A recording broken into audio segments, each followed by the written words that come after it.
Hi, everybody. Today we're going to resole these Johnston and Murphys. These are actually in really good shape. The owner wanted these to be redone. They've been pretty gently used, but had them for quite a while, and he just wants to get them freshened up, get them more close to a new finish. We're also going to do kind of just a custom but distressed look on the bottom of the sole, but these actually come out really nice. Now, you can't really see it here. As we're prying those, you can see where those nail heads are on that heel block. Those were ring nails. They got nailed in from the bottom and bent over, so it was actually a lot tougher than it looked like trying to pull those. Now we're going to get our blade in between the sole and the welt, and we're just cutting the stitches that stitch the sole. And this just makes it a little easier to peel that off. You could also sand through those stitches and peel it off. That's really just personal preference. Now here I am picking all the stitches out. This is probably one of my biggest pet peeves, is when I get shoes that have been fixed by someone else and they didn't pick the stitches out of the welt. That's just really not a good quality repair. You always need to pick those stitches out, because otherwise you're just going to keep punching holes and you're going to damage the welt. It's just not as good of a quality repair. Now that everything's torn apart, you can see I've got the shank in my left hand there, and we're just gluing everything up, and we're going to get it all put back together here. So the original padding that was in these was actually in perfect shape. Really didn't have any compression or any issues, so we're going to reuse that. It was really soft. It was almost kind of like a neoprene or gel type material. So we're going to put it back in just so they have a very similar feel. Normally I would replace that, but this was in such really good shape, and it's just perfectly cut for them. We're going to go ahead and reuse it. There's nothing wrong with it. There's also this little heel counter that goes on underneath there. That'll be going back on. You typically don't see that on this type of shoe. It's more common on a cowboy boot. We're getting the sole glued up, but we're not going to wait for everything to dry before we put all this together. So we're getting the sole glued, but then we're going to go over and we're going to start putting the padding in. We've already got the shank in, and then we're going to put that counter on top. Now, the reason we didn't wait for this to dry is so when we put this in, we kind of lift it up, make some adjustments, and kind of squeeze it in so it fits just right.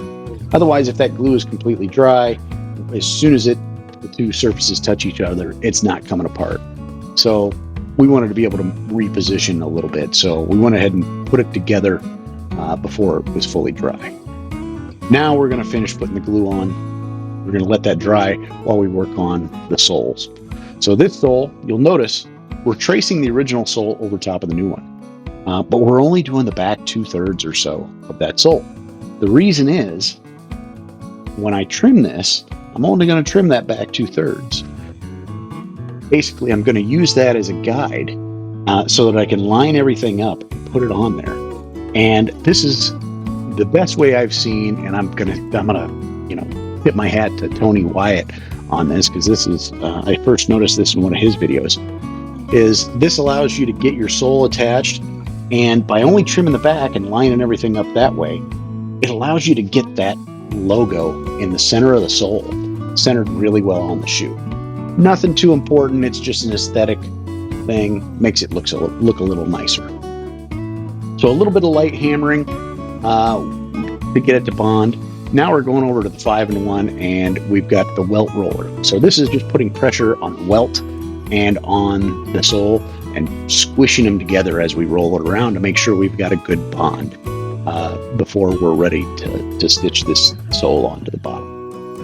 Now we're trimming that excess off that we didn't do originally, now because we got our placement done, and the logo, as you can see here, looks really good. It's nice and well centered. We're going to go ahead and nail down the heel area, and the main reason we're doing that is because the welt doesn't go all the way around the base of this. It only goes back about 2/3 of the way, so we need to nail this heel down.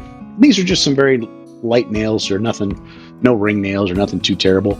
We're also going to be nailing in from the other direction. We're not going to nail the same way the original heels were. We're going to come in from the inside of the shoe with ring nails to nail those heel blocks on.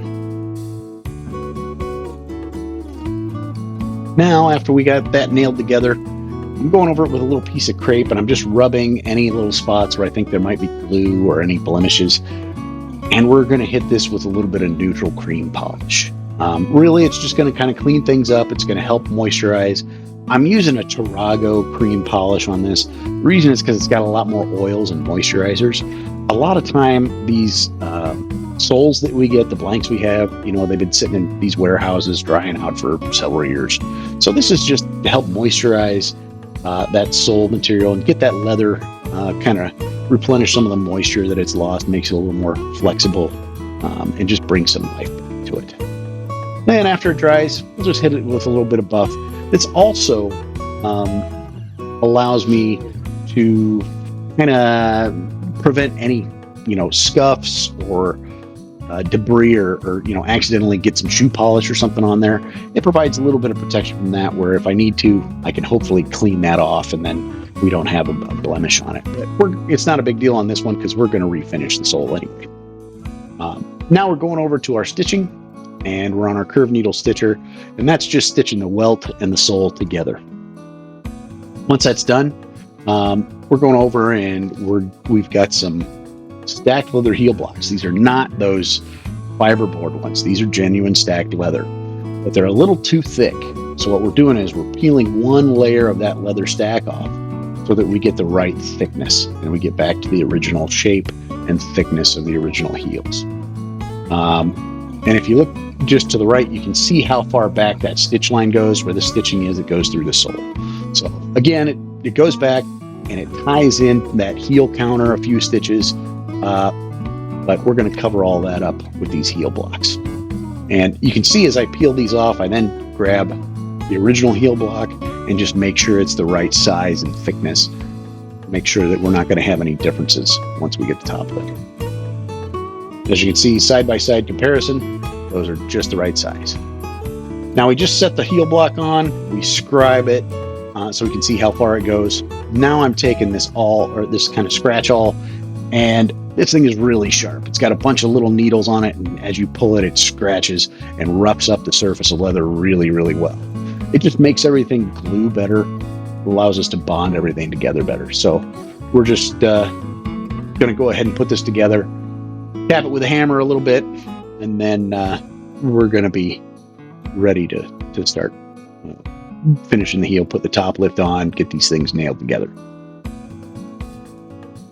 Just got to be careful that you don't go past your scry line.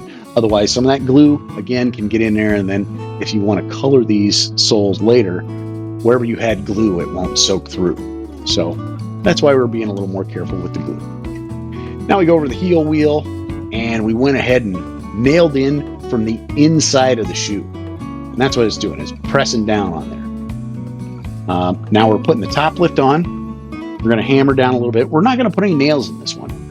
We're just going to glue it. But we did scrape everything down first. We did get it done. Now we're going to shape that heel and the top lift, including we'll be putting the breasting wheel on there. We're going to sand the breast of the heel and shape it, because the original, the heel block, has kind of a concave or a curve to it, a little bit of a curve to it. So now we're going to shape that top lift to match. And then once we get those done, you can see off to the far left, there's kind of a almost brick colored wheel that's spinning. That's called a Scotch-Brite wheel. And we use that to burnish this. So after we got done with that, we burnished the heel. We also burnished all around where the welt and the sole meet. Now we're just going to do some coloring and dyeing and polishing, do a little bit of finishing on this, and that's pretty much it. We'll shine them up, and there's a finished product. So these were a lot of fun. They're great. I think they came out really well. I think the owner's going to be really happy with these. That's kind of our distressed logo, or distressed finish that we put on a lot of shoes. It looks kind of nice. I mean, the first time you wear them, you're going to scuff them up, but it just puts a little extra on there, and it's just an added little touch. And it's good if you have any blemishes or anything. This kind of covers some of that up too, but it's just kind of fun to do something that's a little bit different sometimes. But thanks for watching. I hope to see you soon, and keep checking back for more.